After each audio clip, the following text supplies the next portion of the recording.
Tiens, dis-moi au fait, l'air. C'est quand même difficile de sentir la pression atmosphérique. Alors comment on pourrait expliquer le ressenti de la pression atmosphérique? C'est pas simple de sentir la pression atmosphérique. Et, par exemple, écrase la bouteille en plastique.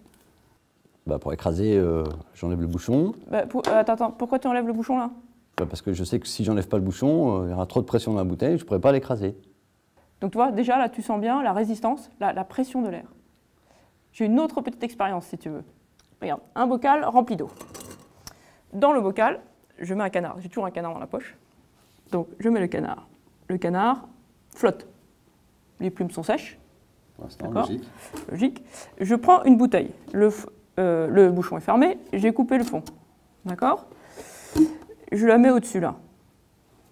Quand je vais appuyer sur la bouteille plastique, que va-t-il se passer?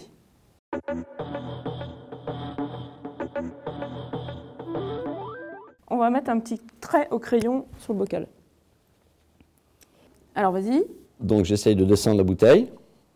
D'accord, c'est difficile? C'est un peu difficile, je sens qu'il y a un peu de pression dans la bouteille.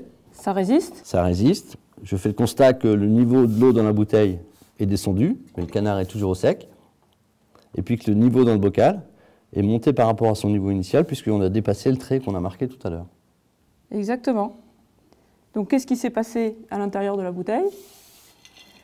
En fait, c'est l'air enfermé à l'intérieur de la bouteille exerce suffisamment de force, on dit qu'il exerce de la pression, il a poussé l'eau qui est à l'intérieur de la bouteille vers le bas. Et donc on a toujours le canard, toujours au sec à l'intérieur. Du coup, l'eau à l'intérieur de la bouteille est plus basse, donc forcément, l'eau à l'extérieur de la bouteille, dans le bocal, remonte. Oh, et je peux essayer? Eh mais Olive, on est en train de tourner là. Ah mince. Bon, attends, j'essaie quand même. Alors, oh là, dis donc, on sent bien la pression là quand même, hein. On sent que ça appuie. Hein.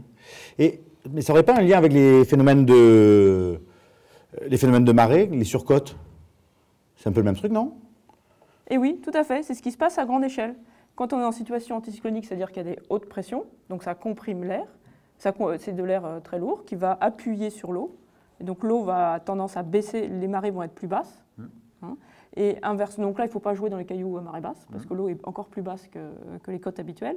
Et inversement, et c'est souvent là le plus dangereux, en situation dépressionnaire, c'est-à-dire qu'il y a moins de pression, c'est-à-dire que ça appuie moins sur l'eau, et la marée va monter plus haut, et c'est là où on a des problèmes de surcote et parfois de submersion. Wow.